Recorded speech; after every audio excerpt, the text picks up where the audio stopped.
A page, they have all the names on it. So does Good Cook. deal. Do we want Well- to try to do that? Do you imagine having all our meetings on one day? No. Not the way we run it now. They have they have an executive that puts all of the stuff together. Oh, yeah, but I mean, it's on 4 different Tuesdays. Okay. Silence in the room, please. Yes, ma'am. I can be trained. Did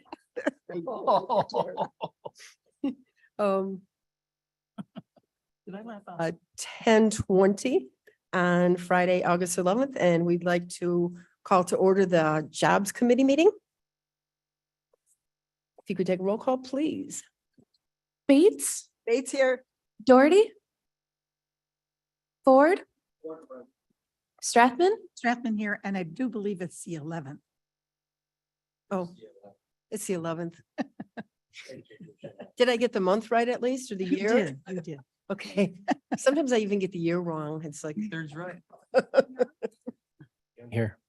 Lewis, it was here. Allen, Purog. We have quorum in the room. Okay. And I don't think anybody has asked to be remote. So we don't need to deal with that part of it. Next thing is approval of the minutes. Alan moves. 4 seconds. Okay, Alan moves. okay. Unanimous consent? Yes, granted. Oh, please. Unanimous consent of our meeting minutes of July 14th, 2023. Is there any objection? Madam Vice Chair, could you please use the microphone? Do I have to do it again? No, you're good. Okay. What does this mean? Okay. No public comments. On to the Office of Community Reinvestment and Workforce Development.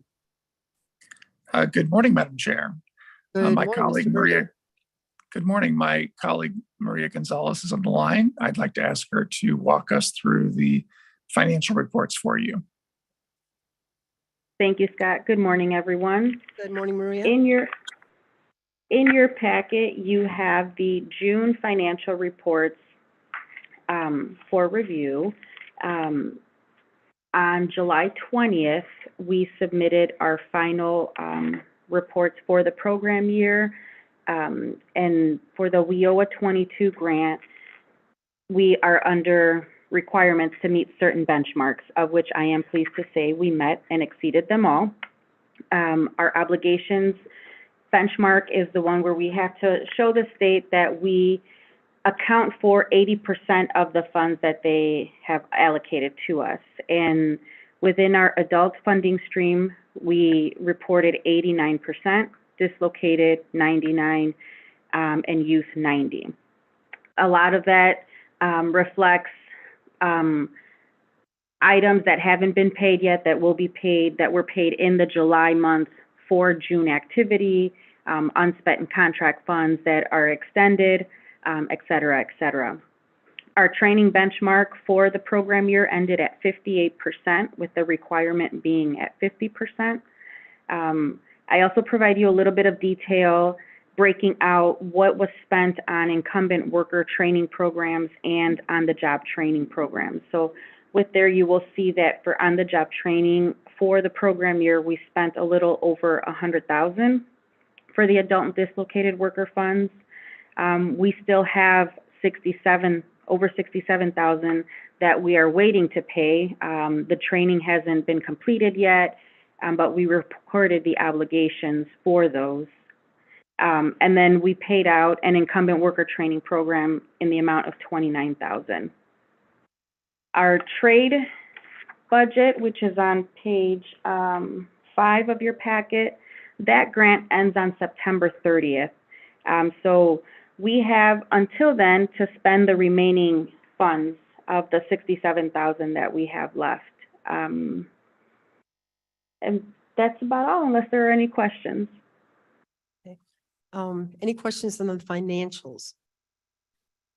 Okay, I have a question, and Maria, first of all, thank you for always being on top of the financials and giving efficient easy to read reports, but I do have a question. Do we have any statistics, and this is probably not you, Maria, it's probably you, Scott, of the number of people that we serve in our office in Batavia and our office in DeKalb and our office in Kendall County? I love the Yes. dollars we spend, but I'm always curious about the numbers of people we serve. Yes, we do track that information, and we can roll that up for you quarterly and give you the data. Okay. Could we have that in next month's starting? Well, our program year starts July 1. So actually, the end of the first quarter would be the end of September. And we could provide that to you in October. Okay. How about next month if you just give us the recap of last year since you've already closed the books? Yeah, we'll take a look at that. Okay, perfect. Thank you, Scott. Okay. Any other questions before we move on? Okay, seeing none, we're going to leave our chairman's comments to the end because we want to get right along to the Jobs Committee priorities, starting with the RISE grant. Thank you. Chris Toth speaking. Just a few minor updates for the RISE grant. We're still in the same phase that we were last month. So we're working on data collection along with analyzing economic development, comprehensive and other local and municipal plans. So we're just feeding information to our consultants at RW Ventures. And currently we are coordinating with RW Ventures team to begin the preliminary conversations with our high-level stakeholders, which include economic development groups and organizations, chambers of commerce, both local and regional, community colleges, elected officials, utilities, and realtors and banking. It's a very tight, narrow list for this part of the conversation. We do plan to have other conversations later on in the process, but this is just the beginning of that phase. So that's it for the RISE grant update. Okay. Any questions on the RISE grant? Okay, moving on to the Greater Chicagoland Economic Partnership. Thank you, Chris Toth again speaking. Again, just a smaller update. The first thing I want to say is that we are still continuing to respond to RFIs and site requests from the World Business Chicago team. They are feeding those to us, and we are working with our municipal partners to follow up with any site requests that we have already submitted. So as soon as I can share something with that process, I'd love to bring it to Jobs Committee, but currently we're just in process with a lot of things. The other thing I wanted to share, Blair, if you could pull up my slides, is the Chicago Business Bulletin put out by the World Business Chicago research team just came out last week. And it's their report on innovation in manufacturing and Chicagoland's advantages. This report examines the significance of innovation in the manufacturing industry and provides insights into the extent of innovation within the sector. I'm really excited to share this with you. I got it into the packet in time. This is the kind of material that we're sharing out now as part of our regional work with World Business Chicago. This is information that we had no access to prior to this. But they had some great key findings. In order to face globalized competition, manufacturing has embraced innovative technologies and processes to maintain its leadership position. Next thing is really interested to learn more about the breakdown of the data, but we learned that there's over 410,000 employees working in Chicago's region, which is 7 Collier counties and the city of Chicago's manufacturing sector. The adoption of tools such as automation, artificial intelligence, and the Internet of Things has revolutionized operational efficiency and production across the 12,000 plus manufacturing firms in the area. So one of the things that we did ask is if we could get a breakdown of that data by Kane County. And they didn't really break down the data into subregions yet. So we're looking to see if we can further extrapolate that. But another key highlight of the report is the collaboration between manufacturers, suppliers, and academic institutions to foster innovation within the sector. This cooperative approach has led to the formation of the robust innovation ecosystems that empower the industry with a distinct competitive advantage, which leads us to Illinois is a hub for innovation and ranks number 5 in the US for innovation manufacturing. And this is in the report. I know that California is number 1. It doesn't really break down what the next couple ones, but Illinois is a distinct 5th. And that comes from the other findings that for every 1 high-tech manufacturer engaged in innovation, there are 3 fabricated metal manufacturers innovating. Most manufacturers report they rely upon their customers or suppliers to provide specialized knowledge that manufacturers cannot acquire or develop in-house, which is great because Chicagoland offers manufacturers a distinct advantage. Our manufacturers are able to access a robust ecosystem of suppliers and customers within our own region. In fact, manufacturers in Chicago source almost 50% of their inputs in region. So having a strong, resilient supply chain within our region is only help fostering more innovation and growth. Some other findings are just of the manufacturers that use government support for innovation, nearly half report using programs other than tax incentives or credits, which is always a great sign, means that they're working. Manufacturing firms with diverse leadership report higher rates of innovation than firms with non-diverse leadership. And there's a chart in the report that shows where they got that information from. And finally, private investment in Chicagoland's manufacturing firms has been increasing, with deal counts increasing year over year. So a lot of good news for the Chicago region and its manufacturers. As we get reports like this, we'll share them out on social media and with the Jobs Committee. This is just wonderful stuff to kind of chew through that we didn't have prior to our partnership with GSEP. But with that, I'll leave it to questions. Okay. Ms. Bates? So of the manufacturers that use government support for innovation, use other than tax, what is there besides tax incentives and credits for government There's support? So other than tax credits and incentives, there's research programs, there's grants, Oh, and okay. mostly grants. All right. So it's kind of the same thing. All right. Thank you. Any other questions on this? That's a great thing about the diverse leadership too. That's a nice. Yeah. nice Um, touch. Thank you for putting this in the packet. I found it really interesting. You know, I'm a manufacturing person at heart.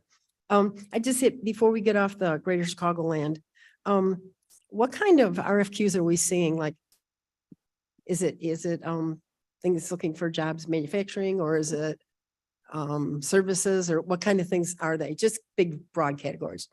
Sure. So a lot of them have been fee leads. We have over the past gotten leads from Intersect Illinois and from Mhm. DCO on companies are looking to relocate, and we may be one region out of 5 that they're looking at for that.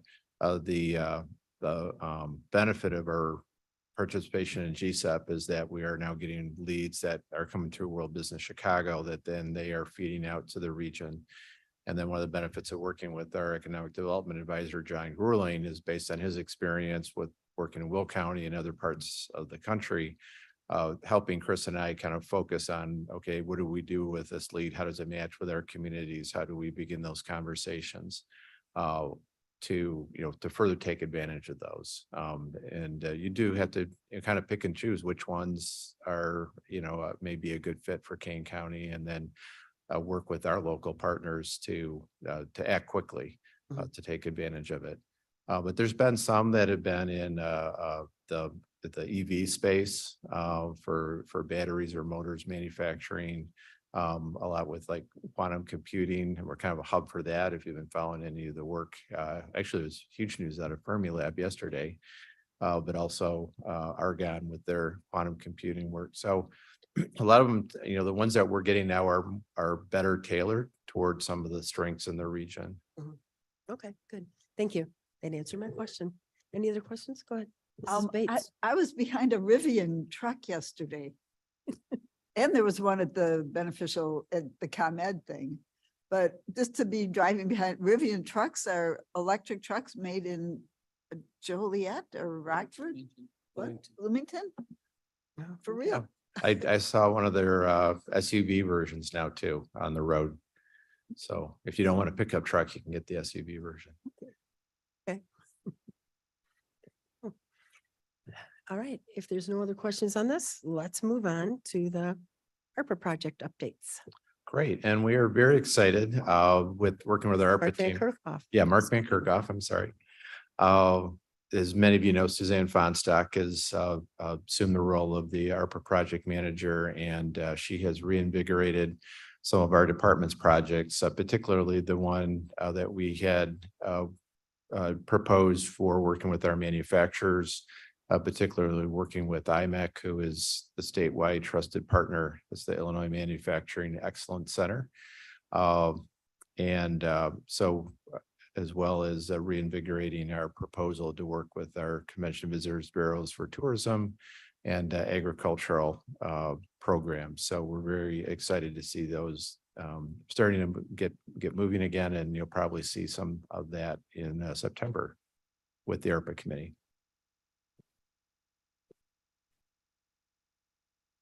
Any questions on ARPA funds? You're welcome. Friday meetings when we're all kind of at this point, brain dead. You're welcome. Thank you. Thank you. All right, Fabulous Fox Water Trail Initiative update. Good morning. This is Karen Miller, and I'm going to try and share the website for the Fabulous Fox Water Trail so we can all see it.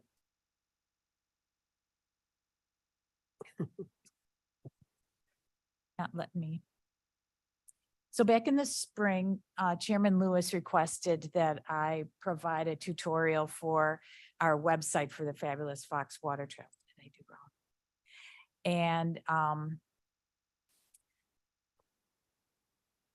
so this seems to be a good meeting to do that. If we Yeah, can perfect. bring up the website. There we go.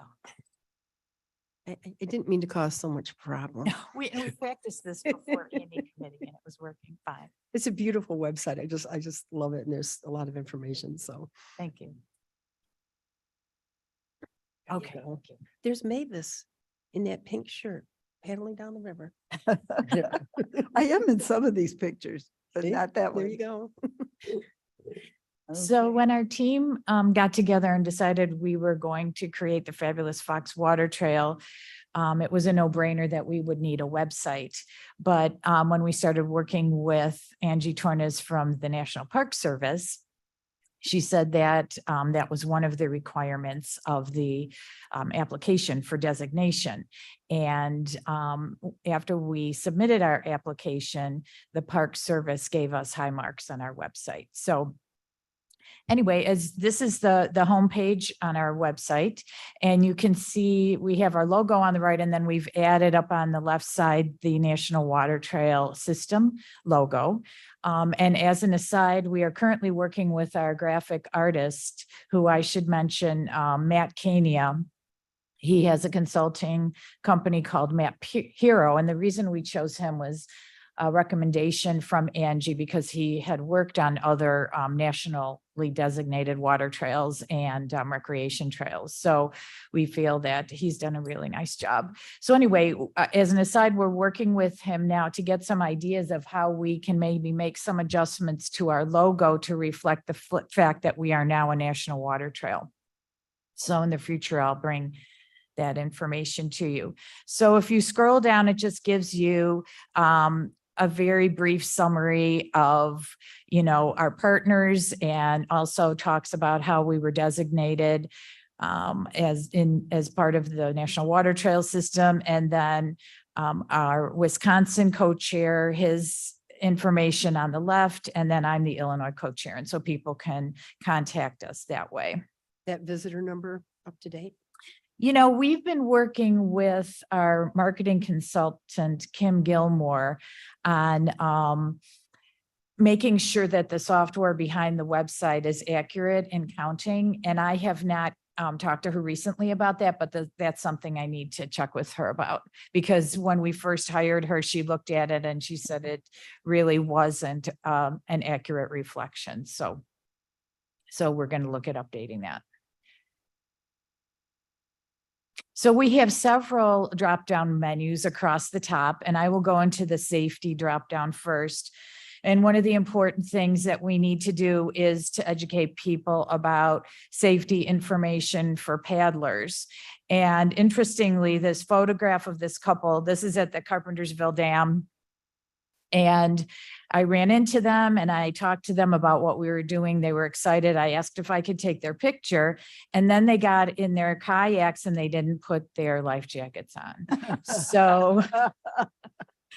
So we decided to kind of show this as something that it's really important that you wear your life jacket. They did have life jackets with them in their boats, but they didn't put them on, and they paddled upstream Ms. to go Miller? home. Ms. Chairs, I saw somebody get a $250 ticket from IDNR for not having their life jacket on. I did not realize that. It Okay. happens. Okay, so here we have a list of suggested safety recommendations: wearing your life jacket, traveling with a companion or group, and planning your trip. Also, make sure that you check the water levels, be prepared. Excuse me. The water levels can change very quickly. We also have a link, excuse me, to the National Weather Service. And we talk about the dams, the dangers of the dams, the navigability of the water. Sorry. Always carry plenty of water and food. Be aware of your abilities when planning with a group. Never paddle beyond your abilities. Bring a basic first aid kit. And then on and on. And we have some links at the bottom, which are additional safety tips. Also, smart web TV series on canoeing, know your limits, official paddle sports safety course, and trip planning guides. And then we also have links to IDNR, which is responsible for closing the river if there's a flood and it's not safe to paddle. Also, USGS has the stream flow. And also, there's a cool program that I found called from the Coast Guard, If Found Sticker Program. And what that is, are you familiar with that, Mavis? No. So what they told me was that, you know, once in a while, somebody's boat will get free. Maybe there's wind, maybe they don't bring it up on shore, secure enough, et cetera. And if a boat is found that is empty, the Coast Guard automatically starts looking for people that could have been in the boat. And it can cost up to $40,000 for the Coast Guard to be looking for someone. So they have these stickers, and I do have some up in my office if anyone who owns a boat would like one. And you put your name and your phone number on there using an indelible marker, and you put it inside your boat. So then if the sticker is in there, they can contact you and say, so are you safe and dry? Do you know that your boat is floating out on the Fox River or whatever? Gosh. And that can save them a ton of money. So I think this is a really cool program. And like I said, if anybody needs any stickers, please see me. How about paddles? If they find paddles, they don't mention that, but Election though. probably. They do. And then also we have a link to the National Weather Service. So it's really important to be prepared before you go out. So our next drop down. Madam Chair, may I ask a question? Yes. So I have this little bit of knowledge that when the water level goes over, I think 2,100 cubic feet per second, they used to shut down the Fox Valley Park District boat race. Okay. So could you add something like that, that for the Fox River, some people would think over 2,100 is not safe. I've been told I'm good enough. I could go up a little higher than that, but that's a safety level to me that I keep in my head. So. See, this is the issue, and I've been asked this question quite a bit. The issue is that everybody has different paddling abilities, and you may be able to go out A little bit better. when higher. it's at 2,100 cubic feet per second or lower, but someone who's a beginner, that may be way too fast. That was for 8-year-olds. Well, Oh, for I mean, 8-year-olds, okay. I mean, the Fox Valley, I'm sorry if this is too That's much their detail. standard. I believe that was the standard, over 21, and you Okay. could call Jim or somebody and get Yeah, I more could do- data, but Call that- them. that- that's a pretty important number that I always, Yeah, and you know, we have that's when been they shut looking down for the race. some kind of data or standard, and That was for we have not 8-year-olds. found anything that we can tell people, again, because everybody's ability is, That included 8-year-olds. different. And Well, I've only been in the race once or twice, but I said to Jim Long when he was running it, I said, Jim, I just didn't sleep last night. I was worried about the dams. He said, Mavis, I didn't sleep last night either. So the river is scary and, Yeah. but I think that's an important number. Mhm. So. Well, I can check with them, Okay. and see where they got that Because number people don't from. know, 2,700 and under 20, and then there's also, when the river gets walkable. When you can't walk, when you can't paddle, you have to walk your boats. You have to drag your boats. Okay. So, okay, that's all. And some people like whitewater, which we only have down in Yorkville, and so they may love the faster the water, the better. I know people like that. So on this page, we talk more about the Fabulous Fox. We have our information about the Wisconsin Department of Natural Resources, and also actually our process on how we created the Fabulous Fox. Also a disclaimer. And so that's what you can find on our About page. Oh, and then we also recently added the press release from the Secretary of the Interior. We have the actual press release up here.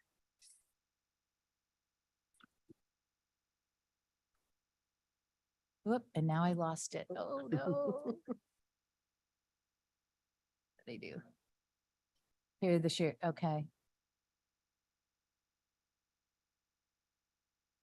About that, I think I have to bring it up again. Yeah, I lost the website. Sorry about that. Yeah, I did. Okay.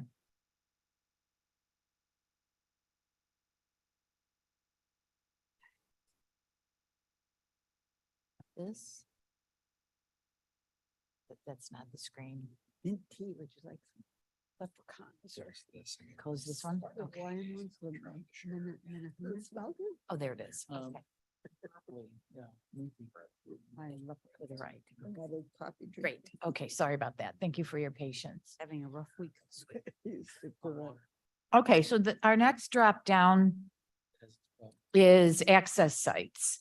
And on this drop down, we have a list of our over 70 access sites, starting up with the northern part of the river and going all the way down to Ottawa. And so we have the list here, and you can click on one that you choose, and it will bring you then down to the detailed information about that access site. So on this page for each of the access sites, you can see the name, you can see the number is the river mile, which starts at 0 down with the confluence with the Illinois River in Ottawa and moves north. And then you see the icons that show the different amenities at each of the access sites. Next, we show the county, or actually who, where it's located, whether it's in a municipality or a county. The river mile, that the access site is on the east bank, the latitude and longitude, and then there's a link here to view on the map. And I will show that in just a second. And then how to get directions to that site from Google Maps. And then if you want to go back to the top. We also have indicated what type of access site it is. This one happens to be a carry-in access site. There's no fee to use this.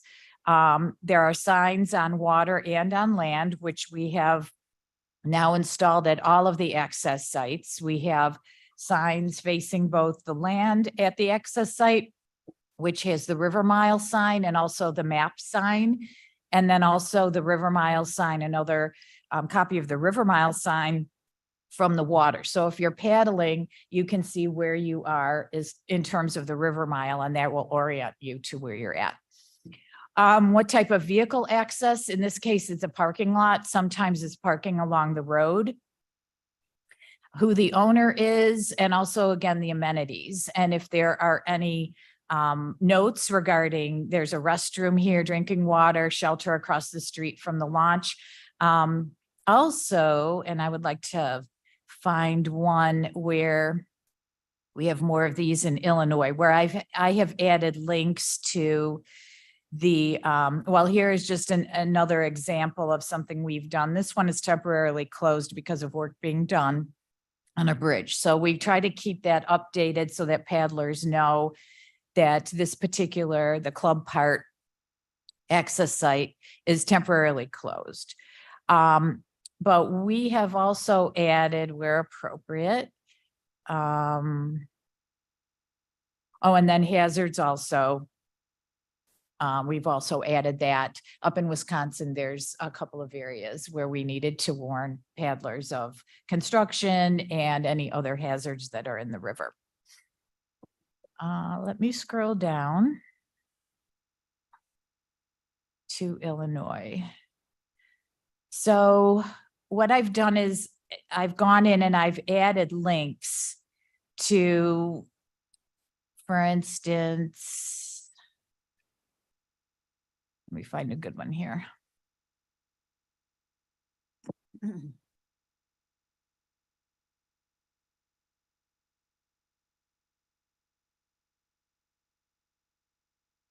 This is not showing up here. Oh, I know where it's at. I'm sorry. When I get to the itineraries, I'll be able to show you that. I've added links to like the local communities, the chambers of commerce, places that you can go when you're out paddling. So I'm going to go back up to the top.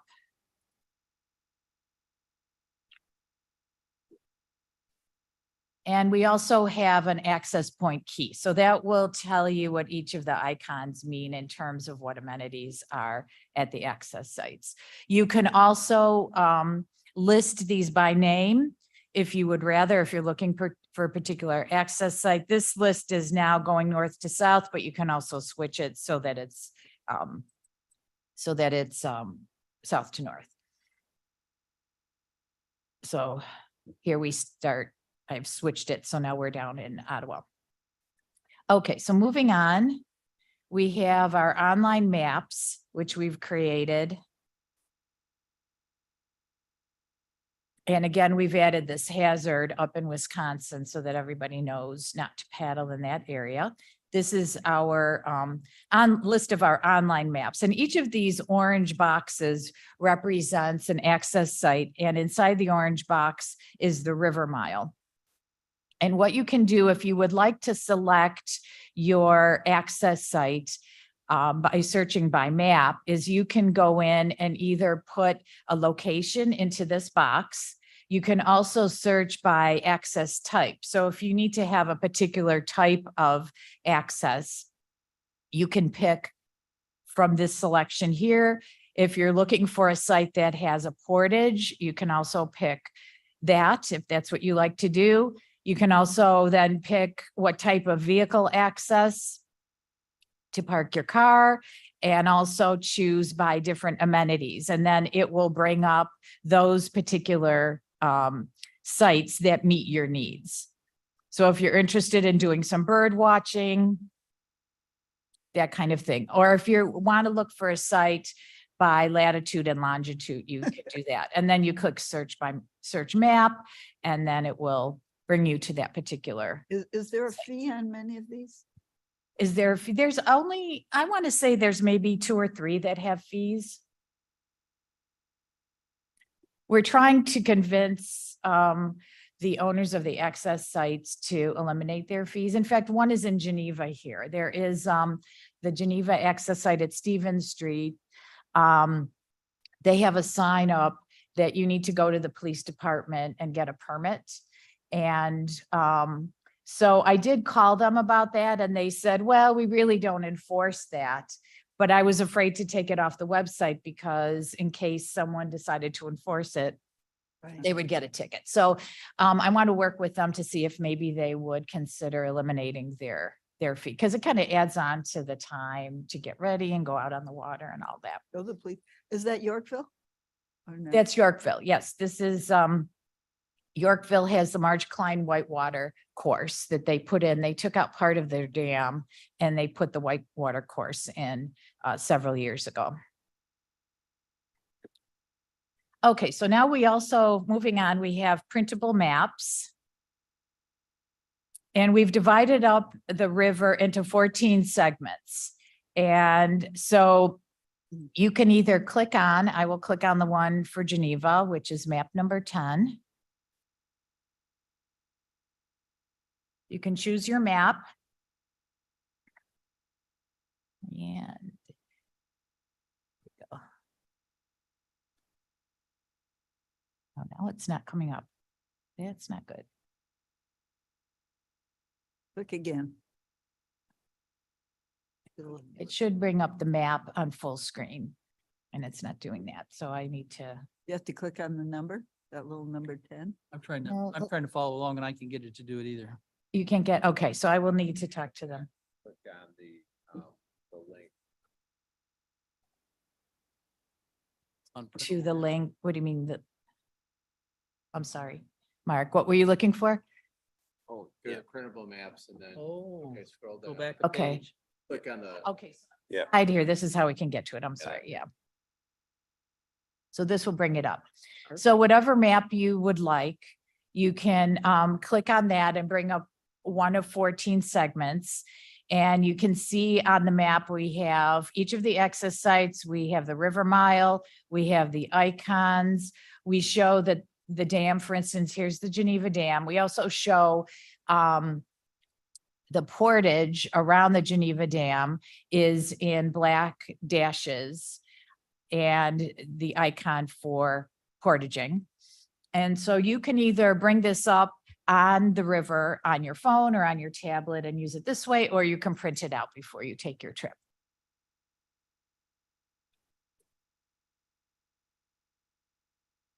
Yes, I thought we could link to it both, but it seems like the link is just for the actual name of the map.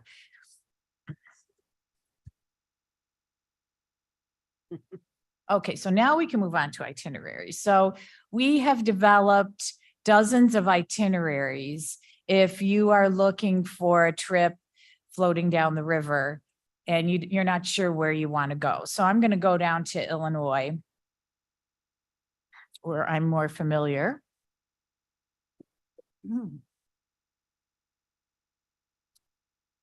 Okay, so let's go farther south. Okay, so for instance, we have one where you can paddle from Carpentersville to West Dundee, from McNamee Park to South End Park. And this is the starting point, the river mile starting point and ending point. The distance is almost 1.5 miles.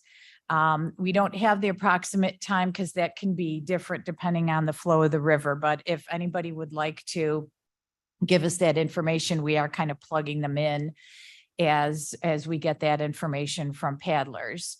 That would be like an average approximate time that it would take you. What the difficulty is, this one is good for novices. There are no portages, there are no fees. You can you carry in from the parking lot. There's a shelter and picnicking. And then it's described along the way as a nice paddle through urban and suburban area. The takeout is a carryout at River Right at South End Park. The site has restrooms, shelter, picnicking, playground, and biking.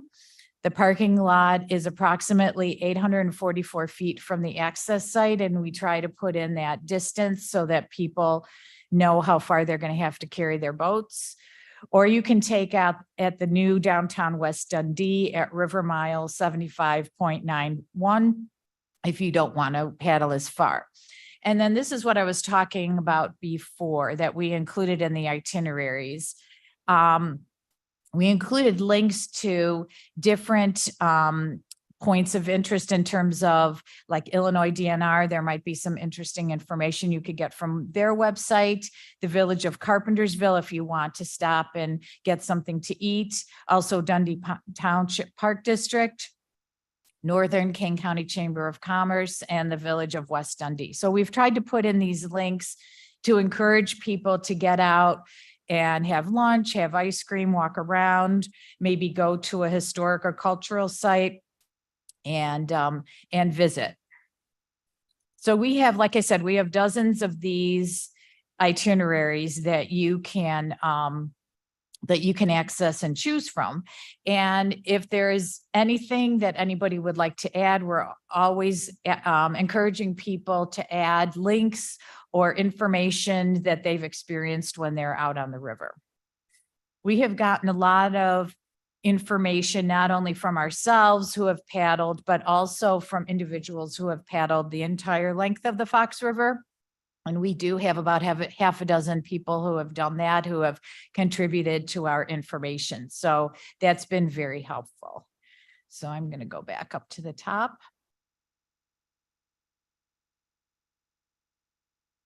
I'm sorry, how did they contribute? They email you? Just contact me or Tom if you're up in Wisconsin. You can contact either one of us if you have additional information, or if you find that something has changed and maybe it's incorrect now. We're always trying to keep this correct and up to date. That's gotta be a big job.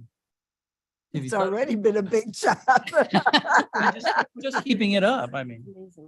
Well, yeah, and we, it's interesting because after we received the designation, I've been receiving a number of emails and phone calls from people congratulatory, but also, for instance, St. Charles Park District is looking at adding one or more access sites, and some other places now are looking at adding more access sites, and information about, for instance, John Doerr is going to be under construction next year. So I think getting the designation and getting things out in terms of marketing and media, and that has kind of gotten people interested, and then wanting to either email me or call with information about what they may be doing, what they've seen, what changes are being made. So we're just trying to keep up with that. Yeah. So Have you far. tried Click Fix, that app?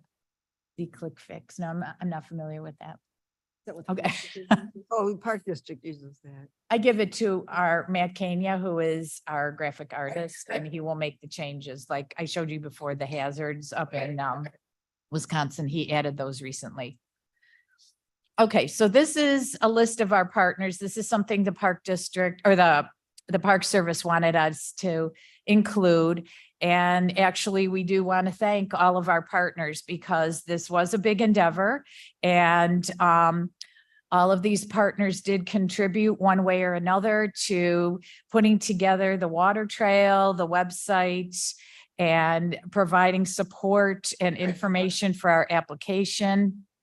A lot of these organizations have been doing work on the river for, over a decade or more. And we were able to gather from that to put in our application, the work that's been done to create the water trail and to tell the Park Service about all the great coordination and partnership that has been going on along the Fox River for a long time to make us worthy of designation by the Park Service. So I can answer any questions you might have or suggestions or anything. Okay. First of all, I want to thank you for doing this. When I first started looking at this, this is a fantastic website. And as we talk about, highlighting these towns and stopping for ice cream and really using the fabulous Fox, this is a great resource. So thank you for all the time you put in, and thank you for sharing it with us this morning. Questions? Here. I just have a comment. I know some people who paddled the whole length of the river, and they didn't pack a lot of food. They didn't pack a lot of water. I mean, they weren't in the middle of the Mojave Desert or anything, but they were in, bad shape. So this would help them hopefully find food and water for people on the Fox River who maybe didn't plan ahead enough. For instance, any of you who might be involved with Friends of the Fox River, one of their staff people, Jenny Schiavone, did a paddle of the entire length a few months ago. And so we talked before she went, and we talked after she came back, and she said she used the maps. She said they were an excellent source. And so I was glad to hear that. And I told her, please tell me if there's any improvements we can make to the website or the maps or any changes that you've seen, any errors that we might not be aware of. And so we had a nice discussion about that. But yeah, and that type of trip, it's kind of like, I guess, when you're going on the Appalachian Trail, you have to plan ahead of time. Where am I going to get my food for the next few days? And she did that. She stopped along the way. She had people coming and bringing her food. She had places to stay if she wasn't going to camp, that kind of thing. So kind of cool to talk to somebody who's done that. And she did a video of it too. That's pretty interesting. Yes, she did. Mhm. You can Google that. Okay, any other questions, comments? Mr. Van Kerkhoff?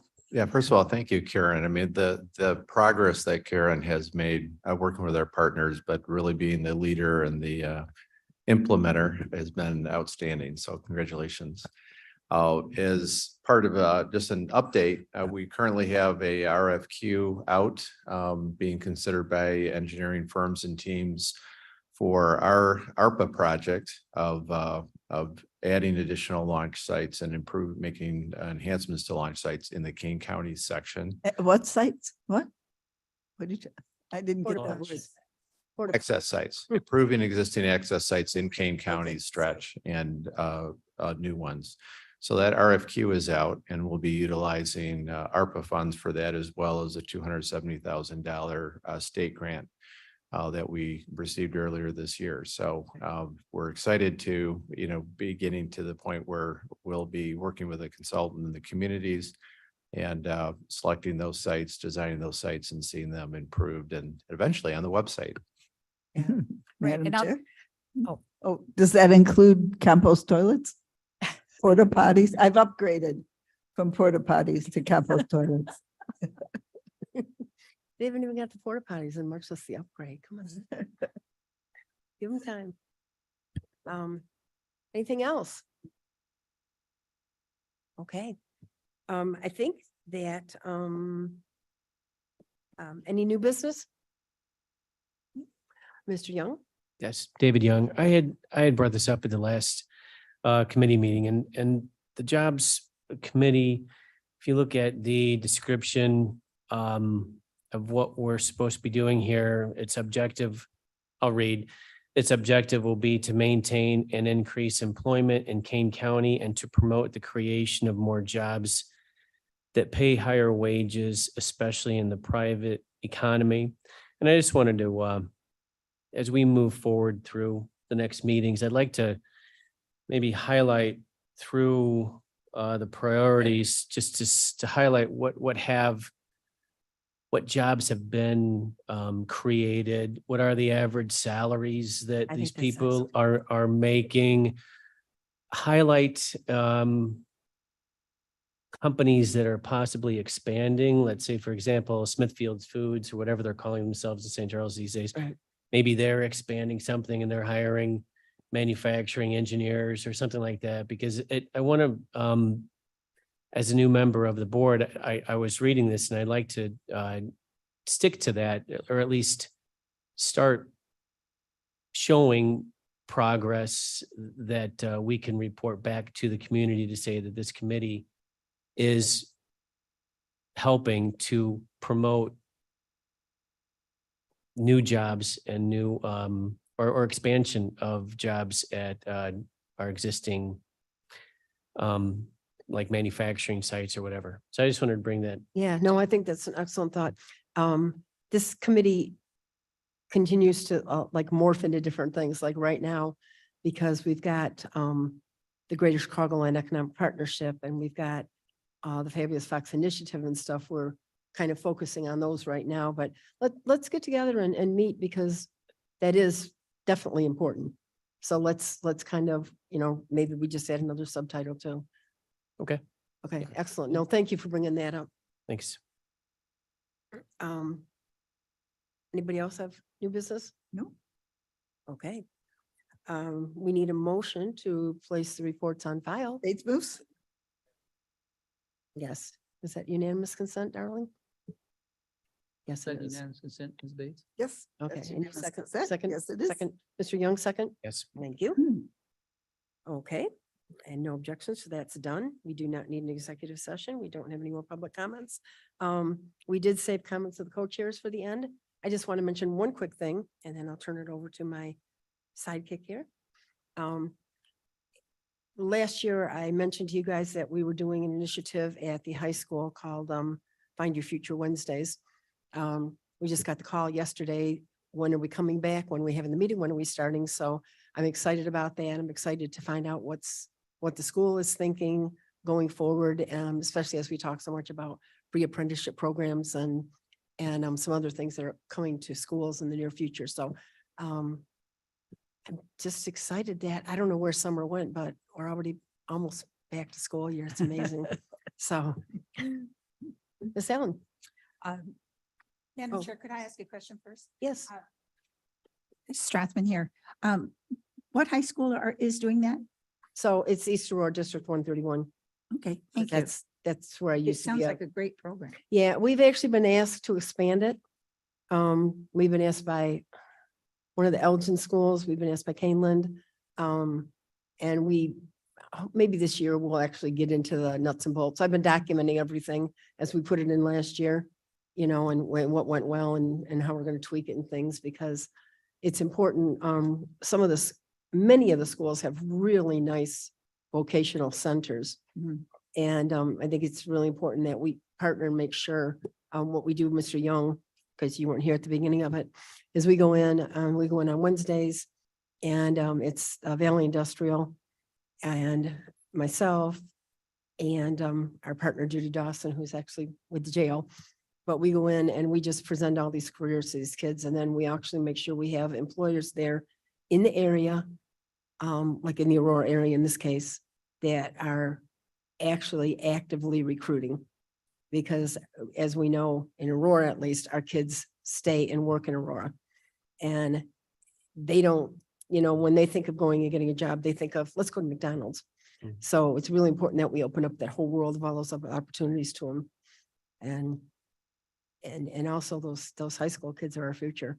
So just listening to them and listening to what they're thinking, it's super critical and it's fun. But Madam Chair. yes. My daughter goes to Burlington Central and they have a program, and I can't remember exactly what it's called, but they have mentors Mhm. that I'll start from the beginning.